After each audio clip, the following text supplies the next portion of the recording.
날이 저물어 갈 때 빈들에서 걸을 때 그때가 하나님의 때 내 힘으로 안 될 때 빈손으로 걸을 때 내가 고백해 여호와 이래 주가 일하시네 주가 일하시네 주께 아끼지 않는 자에게 주가 일하시네 주가 일하시네 신뢰하며 걷는 자에게 우리 모인 이곳에 주님 함께 하시네 누리네 아버지 은혜 적은 떡과 물고기 내 모든 걸 드릴 때 모두 고백해 여호와 이래 주가 일하시네 주가 일하시네 주께 아끼지 않는 자에게 주가 일하시네 주가 일하시네 신뢰하며 걷는 자에게 주가 일하시네 주가 일하시네 주께 아끼지 않는 자에게 주가 일하시네 주가 일하시네 신뢰하며 걷는 자에게 주가 일하시네 주가 일하시네 주께 아끼지 않는 자에게 주가 일하시네 주가 일하시네 신뢰하며 걷는 자에게 신뢰하며 걷는 자에게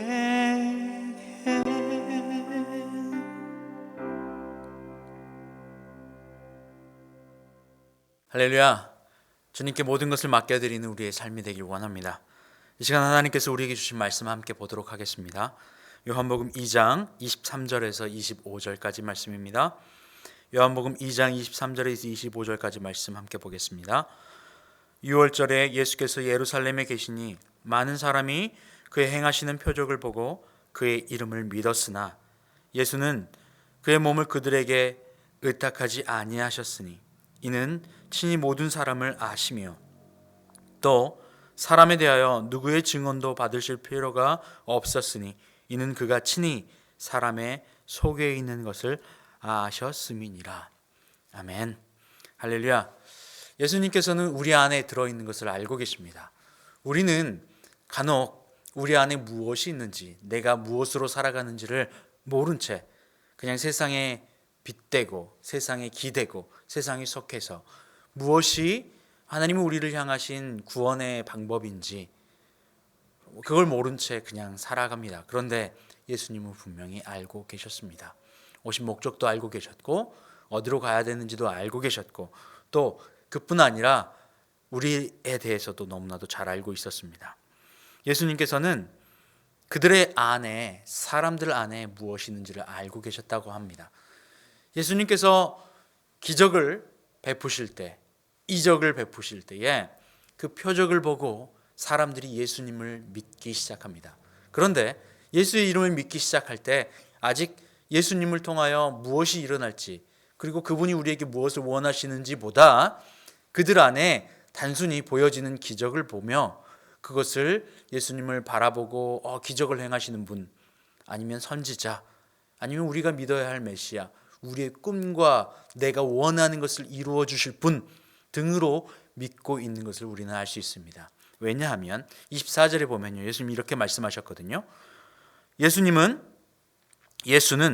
그의 몸을 그들에게 의탁하지 아니하셨으니 이는 친히 모든 사람을 아심이요.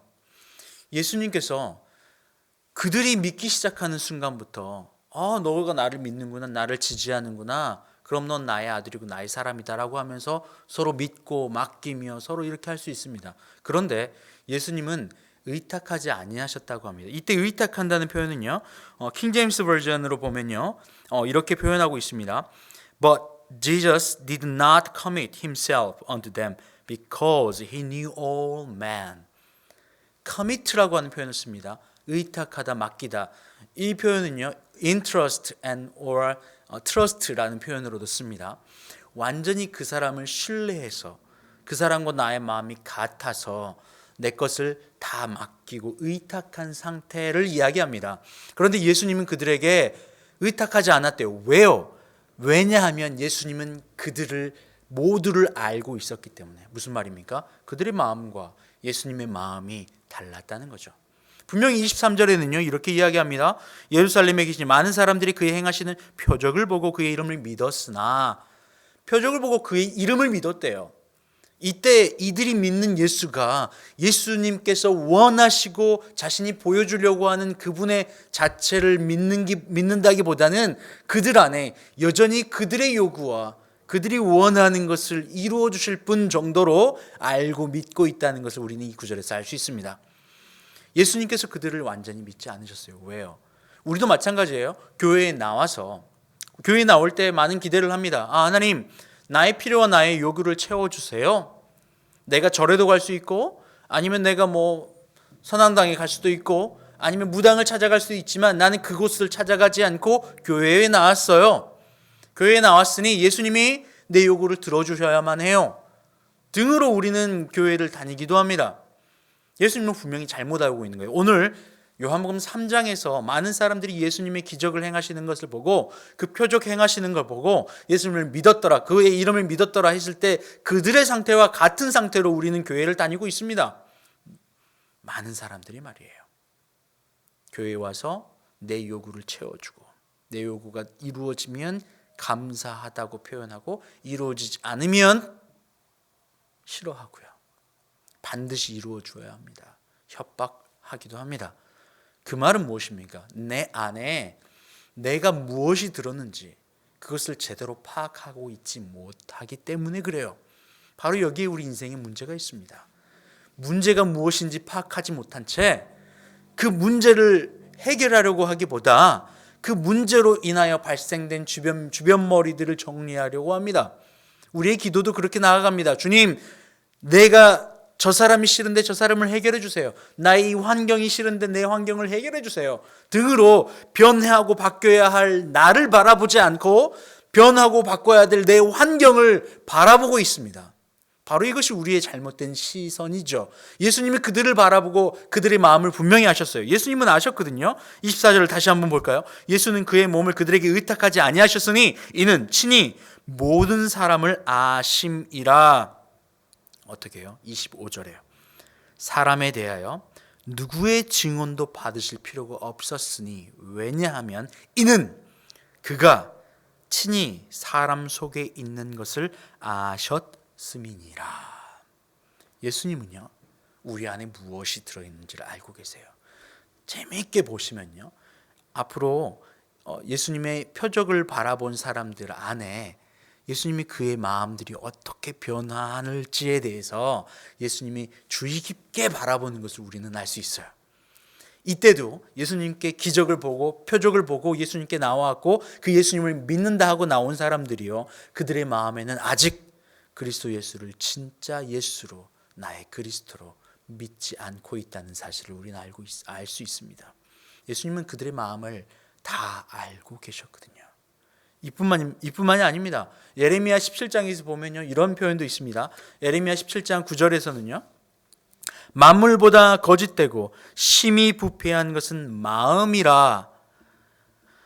누가 능히 이를 알리오마는 나 여호와는 심령을 살피며 폐부를 시험하고 각각 그의 행위와 그의 행실대로 보응하나니.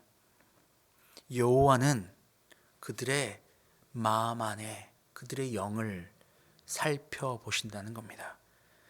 사람의 모든 사람들은 알 수 없지만, 그들을 알 수 없지만요, 사람의 마음이 얼마나 만물보다 거짓되고 심히 부패한 것인가를 세상은 알지 못하지만 나 여호와는 밝히 보고 알고 있다라고 여호와 하나님께서 말씀하여 주셨거든요. 예레미야 선지자에게.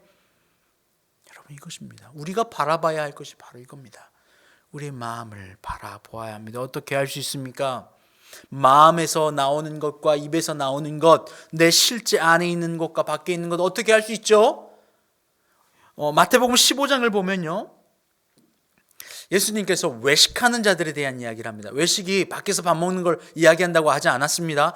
밖에 있는 것과 안에 있는 것이 다른 상태입니다. 그래서 안에 있는 것을 감추고 밖으로는 그럴듯하게 보여지는 것을 외식한다고 합니다. 현대 많은 교회들이 그렇게 하고 있죠.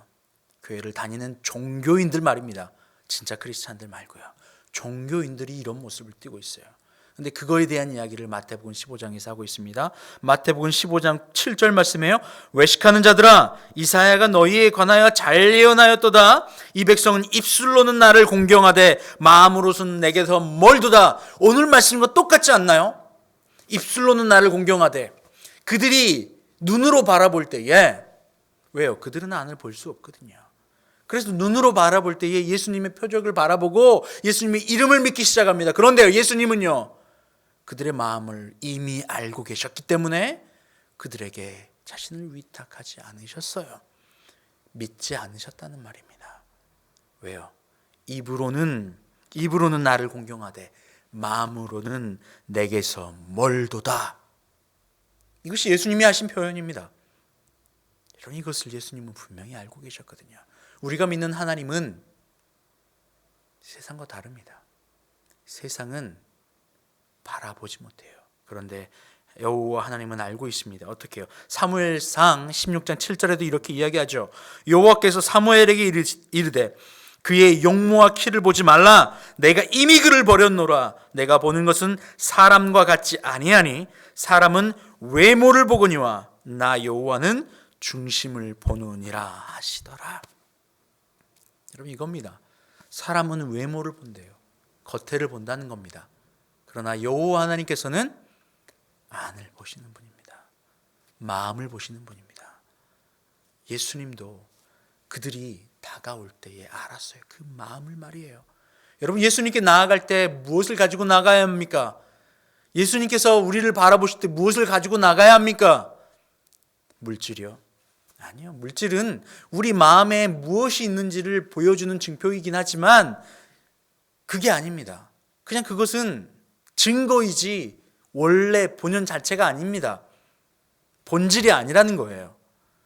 본질은 무엇입니까? 이 마음입니다. 하나님 앞에 나의 마음이 죽게 있습니다 라고 보여드리는 거예요. 뭘로요? 내 보물이 있는 곳에 너의 마음이 있다.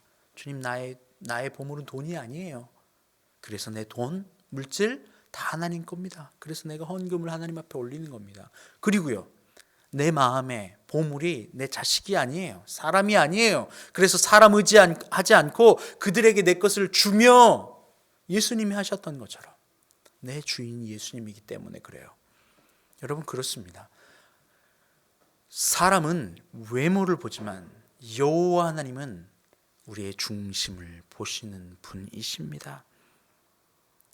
마태복음 15장에서는 계속해서 이렇게 이야기해요. 11절에 입으로 들어가는 것이 사람을 더럽게 하는 것이 아니라 입에서 나오는 그것이 사람을 더럽게 하느니라.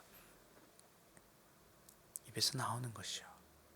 똑같은 말씀이 누가복음에도 있습니다. 누가복음 6장에 보면요, 누가복음 6장 45절 46절은 이렇게 표현합니다. 선한 사람은 마음에 쌓은 선에서 선을 내고 악한 사람은 마음에 쌓은 악에서 악을 내나니 이는 마음에 가득한 것의 입으로 말함이라. 여러분, 이겁니다. 여호와 하나님은 우리 마음을 알고 계세요. 그래서 그들의 입으로 나오는 것이 무엇인지를 알고 있습니다. 그래서 여러분의 입에서 나오는 그 말이 사람을 더럽게 합니다. 여러분의 입에서 나오는 그 말이 여러분이 무엇으로 살고 있는지를 증명합니다. 입을 열면 불평과 불만, 입을 열면 사람을 죽이고, 입을 열면 분열하고, 입을 열면 불만하고, 이것이 내 안에 쌓인 것이라는 겁니다. 불순종, 자기의 자리를 떠나버린 것, 바로 누굽니까? 마귀죠. 마귀는 이사야서 14장에서 자기의 자리를 떠나버립니다. 하나님을 섬겨야 하는데 하나님과 같이 높아지겠다고 올라가 버린 영이에요. 그래서 하나님이 가장 낮은 곳으로 떨어뜨려 버립니다. 이것이 마귀의 영이라 이야기합니다. 그 영이 그대로 와서 자신의 말로 아담과 하와에게 공격하죠. 너희가 이것을 먹는 날에는 하나님과 같이 높아질 거야. 무슨 말입니까? 좀 쉽게 풀어보면 이겁니다. 야, 하나님과 같이 되는 게 아니라 나하고 같이 될 거야. 내 마음이 그랬거든. 바로 이겁니다. 그래서 끊임없이 교만하고, 끊임없이 불순종하고, 끊임없이 불평하고 불만하고 나를 위하여 일합니다. 이 더러운 것이 입으로 나오며 사람에게 전해집니다. 왜요? 쌓은 악에서 악을 내고 쌓은 선에서 선을 나오고 마음에 가득한 것을 입으로 말함이라. 예수님은 이것을 알고 계셨어요. 여러분, 인생에 어떠한 문제가 있으신가요? 여러분의 문제라고 여겨진다면 가장 먼저 여러분이 바라봐야 할 문제는 밖에 있는 문제가 아니라 바로 하나님이 이 밖에 있는 것들을 통해서 내 안을 고치기를 원하신다는 것을 깨닫는 겁니다. 예수님은 알고 계셨어요. 내 마음이 무엇인지 말이에요. 그래서 우리는 말씀을 들어야 합니다. 말씀을 들으세요. 왜요? 말씀은 그분의 영이고 살아있고 좌우의 날에서는 어떤 것보다 예리해서 우리의 마음을 찔러 쪼개서 우리의 마음 안에 무엇이 들어있는지를 보여주는 역할을 하는 겁니다. 그래서 말씀을 들으셔야 돼요. 살아있는 말씀을 들으시고 그 말씀 우리의 마음을 찔를 때에 피하지 마세요. 주님 앞에 내려놓고 열어서 주님, 내 마음이 이런 것이 있었네요. 쌓은 악에서 악이 나오고 쌓은 선에서 선이 나오고 내 마음에 가득한 것이 입 밖으로 나온다는 것을 내가 깨닫게 되었습니다. 오늘 예수님은 그들이 주여 주여 하며 다가올 때일지라도 예수님은 그들이 마음에 무엇이 있는지를 분명히 알고 계셨습니다. 계속해서요. 누가복음 6장 46절에 보면 이렇게 이야기하죠. 너희는 나를 불러 주여 주여 하면서도 어찌하여 내가 말하는 것을 행하지 아니하느냐? 예수님은 분명히 알고 계셨어요. 그들의 쌓은 마음이 무엇인지를 말입니다. 예수님을 믿는다 했던 오늘 요한복음 2장에 나왔던 그들도 예수님의 기적을 보고 표적을 보고 믿고 나온 그들이 주님을 믿는 그 이름을 믿는 그들은 오늘 여기에 말씀하셨던 것처럼 주여 주여 하는 이들입니다. 그런데 그들은 그들의 마음 안에 있는 무엇인가를 보며 예수의 가르침과 예수의 행하심을 통하여 내 안의 것을 정리하기보다는 내 밖에 있는 것의 요구사항을 그대로 가지고 예수께 나오는 자들과 똑같았습니다. 나는 바뀌지 않아요. 예수가 바뀌어야 합니다. 나는 바뀌지 않아요. 내 주변 머리가 바뀌어야 합니다. 나는 바뀌지 않아요. 바로 이것이 오늘날 예수님께 다가온 외식하는 자들의 모습입니다. 가짜들의 모습이에요. 왜 너희들은 나를 주여 주여 하면서도 내가 하는 말을 듣질 않느냐? 예수님은 그들에게 자신을 맡기지 않으셨어요. 왜요? 왜요? 바로 그들의 마음에 무엇이 있는지를 알고 계셨기 때문에 그렇습니다. 맡긴다는 말은 하나가 된단 말이에요. 여러분, 그리스도 예수와 하나가 되어야 합니다. 우리 마음을 여시고 그분이 우리를 맡기시고 우리가 그분에 맡기실 수 있도록 우리의 마음을, 여러분의 마음을 잘 들여다보세요. 그리고 열어보십시오. 그리고 말씀이라고 하는 그 검으로 여러분의 마음을, 숨겨져 있는 여러분의 죄와 거짓된 것들, 세상과 덧대고 맞대어 있는 것들을 찔러 쪼개어 주님 앞에 거룩하게 드러내십시오. 이것이 우리의 신앙의 첫걸음입니다. 그리고 구원으로 가는 첫걸음입니다. 그리스도 예수를 덧입는 첫걸음입니다. 여러분, 이것을 통하여 주님 앞에 다 나아갑시다. 함께 기도합니다. 하나님, 감사합니다. 주님, 내 안에 쌓인 것이 선인지 악인지 주님 다 아십니다. 나의 요구와 나의 뜻과 그것이 이루어지지 않으면 끊임없이 내 입 밖으로 불평과 불순종과 더러운 공과 음액과 탐욕이 나오던 내 입술을 주님 바라봅니다. 주님, 이 더러운 마음에 말씀으로 찔러 쪼개주시고 주님 앞에 드러날 때에, 낱낱이 드러날 때에 주님 회개하오니, 십자가 앞으로 가지고 나가오니 우리를 정결케 하여 주시옵소서. 주님으로 살 수 있도록, 주님이 우리를 맡기고 내가 주님을 맡길 수 있도록 주님 우리 가운데 함께 하여 주시옵소서. 감사하며 살아계신 예수님의 이름으로 기도합니다. 아멘.